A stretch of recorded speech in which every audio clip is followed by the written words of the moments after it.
Yes, welcome back to the 67 Hail Hail channel on YouTube with me, Hamish. A really hectic week for the channel and a pretty hectic time of it for Celtic. Has just got a little bit busier and more hectic, I suppose, with the news, or certainly reports, that one of the club's finest players of the last decade or so seems set to leave imminently. We are, of course, talking about Tom Rogic. Now, this news report from the Daily Mail has only just surfaced in about the last half an hour or so, so I'm trying to get some sort of early reaction out on the channel, and I'm going to try and outline in this video why I think, despite the fact that it's pretty sad news, it's never nice to see such a big player move on, why I think it's the right time for Tom Rogic to move on. So yeah, let's get into it. So this report comes, as I say, from the Daily Mail. It doesn't come from the Scottish Daily Mail's chief sports writer, Stephen McGowan. You may know Stephen McGowan quite well. The fact that he's a really reputable source for Celtic transfer news. He's said to have links to the club. I think he used to be an employee at the Celtic View. So this doesn't come from him. However, a look in his Twitter feed sees that he's retweeted this story about Tom Rogic, and to me that's pretty much a seal of approval that this story is bang on the money. So the report doesn't say a great deal other than Tom Rogic is set to move to Qatar for a reported £4 million. Celtic have reportedly agreed that fee with an unnamed Qatari club, and the deal is likely to be concluded in the next 24 hours or so. So the days of Tom Rogic in a Celtic shirt certainly seem to be over, judging from that.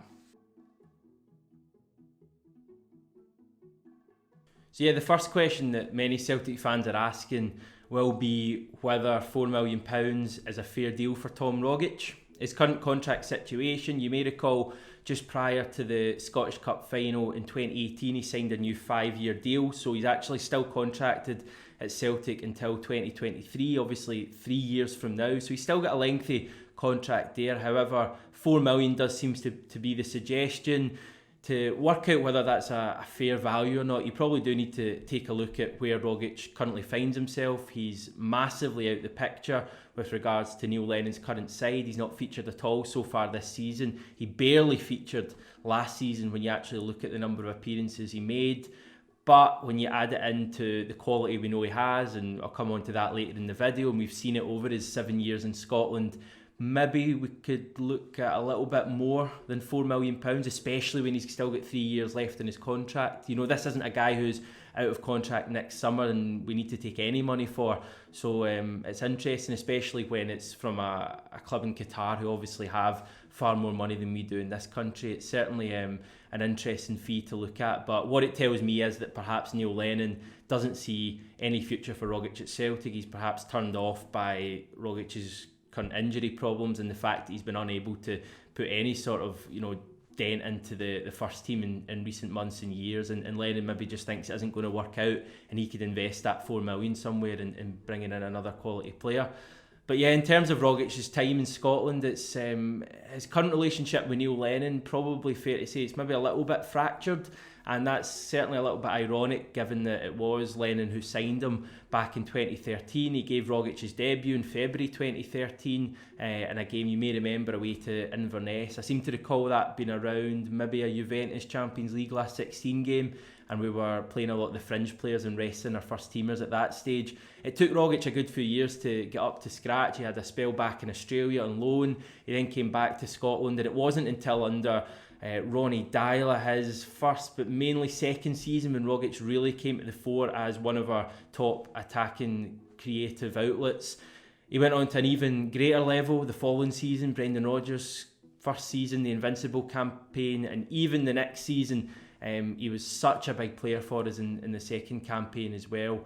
So yeah, amazing memories. I'm going to finish the video with those memories, try and put the video off in a good way to finish with looking back at some of his great moments. But I think if you look at it right now, the fact that he's played so little in recent years, £4 million, maybe you could argue we should be getting a couple more for it. But I don't think too many people could argue that he's going to be a huge miss if you're looking at solely the Tom Rogic of now rather than the one of yesteryear.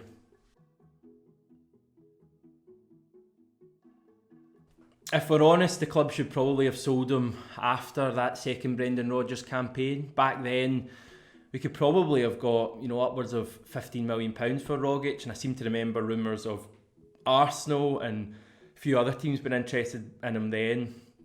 And as I say, he signed that 5-year contract in 2018, and it was great news at the time. It was one of the biggest signing, contract announcements Celtic had made in years, because Rogic was such a fan's favourite. It just hasn't worked out for him since then. He's had his injury problems, of course. That's not his fault. However, I don't think it's been helped by the fact that every couple of months he has to travel the length of the globe twice to play international football for Australia. Maybe the fact that this move to Qatar will bring him closer to Australia and Asia, where they play the vast majority of their matches, is a real enticing factor that could swing the deal for Rogic. But it does seem strange that at only 27, I think he is, that he's going to Qatar. It's described as a bit of a graveyard for former players. That's where players finish their careers, and Rogic is very much in his peak years, or should be certainly at the moment.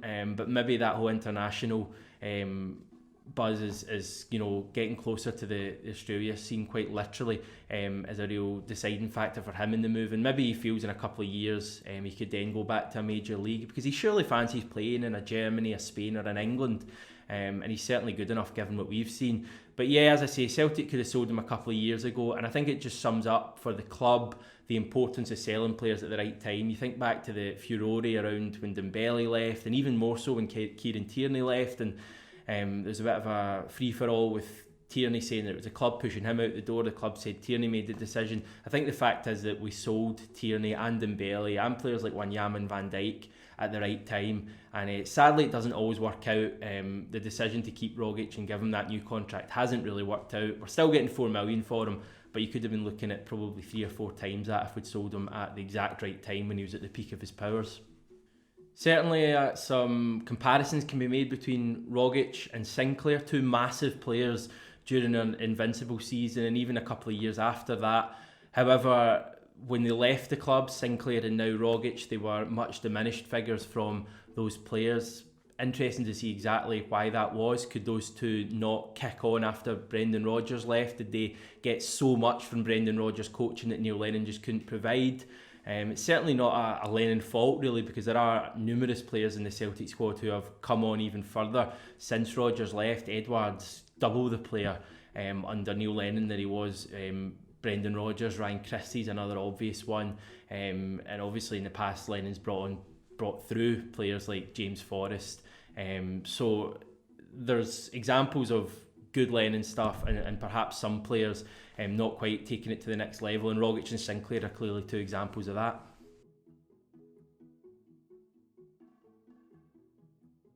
The great thing about Tom Rogic is everyone will have their favourite goal that he scored. He scored so many amazing goals. I'm just going to try and rattle out a few of them that I can think of immediately coming to my head. Apologies if I forget any. Let me know obviously in the comments below your favourite Tom Rogic goal, not 2 or 3. I want your favourite one, and I'll give you my favourite one later on. And I'm guessing that a lot of us will have the same one. Yeah, I was at Ibrox, the 3-2 game when Edwards scored. When Rogic scored that second goal, he managed to curl in an absolute beauty and injure the Rangers centre-back David Bates in one move, which is a pretty miraculous thing to do from a Celtic fan's point of view. But the goal itself, just a brilliant finesse finish into the corner. That one sticks out. Another one for Tottenham against Rangers was the Cup semi-final one, I think 2018 at Hampden, when he turns Ross McCrory, I think it was, inside out and then curls it in with his right foot, his weaker foot, into the corner. That was a brilliant goal as well. Kilmarnock away, that absolute screamer, probably his best goal if you're looking at it in terms of just how good and how scenic the goal was. Curls it into the corner in the last minute. Another one I absolutely loved in the Invincible season, Motherwell away. I was there at Fir Park in December 2016. We were down 2-0 in that game, 3-2 as well. Came back to win. Anyone who was in that end stand at Fir Park that day will remember that so fondly. Just an amazing day, and almost a sense of inevitability that we were going to score the winner, but just the way it arrived from Tom Rogic cutting in again in his right foot and curling it right into the corner. A magical moment. But I'm skirting around the issue. The favourite goal that so many people immediately when you think of Tom Rogic, the ones I've already seen posted on Twitter since this news broke, is that amazing goal against Aberdeen. Without wanting to, over exaggerate how good this goal is from my point of view, it's my favourite Celtic goal ever. Everything about it, the fact we're going for a treble, I'd never seen us win a treble at all. I know we'd won one early in my life, but in terms of actually being there to witness Celtic win a treble, it was something that I didn't think would ever happen, because we've bottled it in so many occasions. Ross County, Inverness, St Mirren, loads of Rangers, other Kilmarnock, loads of other games at Hampden under Lennon and Dyler that we completely bottled. And then this game came around, we went down early on to Aberdeen, fought back. The whole second half was a great game, but it was virtually all Celtic. And then in the 92nd minute, Tom Rogic pops up with that amazing goal. You can hear the commentary now if you just shut your eyes, whether it's Liam McLeod at BBC or Ian Crocker at Sky Sports. It's just amazing, spine-tingling stuff, and he scores that again amazingly with his right foot. He cuts in, beats the man, jinks away, celebrates, clutching the Celtic badge. The rain, apparently there was lightning struck the minute he scored the goal as well. I've heard people reporting that. So just an amazing goal, and yeah, I think that goal will be remembered by a lot of Celtic fans right now, and I think that's probably what makes this news, I don't want to use the word emotional, but I think a lot of people will certainly be feeling the fact that Tom Rogic is moving on, because it's another cornerstone of that invincible team going. It was difficult when Sinclair went, but I think even more so with Rogic, because he gave us that real defining moment of that season, the final moment of that season in the Scottish Cup final against Aberdeen. And it's kind of sad to see him moving on, and it's even sadder to see him moving on as not even in the picture with Neil Lennon's Celtic. He's so far removed from what we're trying to achieve at the moment, but I think it's the right time to sell him. That's the way I'm going to conclude this. I think that he can move on. He's still only 27, take his game to the next level, get closer to the international scene again, hopefully get over his injuries in a less pressurised environment. And I think he leaves with everyone's best wishes, and I think he leaves with virtually every Celtic fan just saying thank you, Tom Rogic, because you've given us so many amazing moments that will genuinely live with us, me personally, for the rest of my life. So thank you, Tom Rogic. We expect this one to be concluded, as I say, over the next 24 hours or so. Let us know your thoughts in the comments below. We really do appreciate all the support we've been getting on the channel in recent weeks. If you have anything you want to say about your favourite Tom Rogic moments, whether you think he should have got a chance under Lennon or whether this is the right time to move him on, let us know below. Really appreciate the support. Take care, we'll speak to you soon, and hail hail.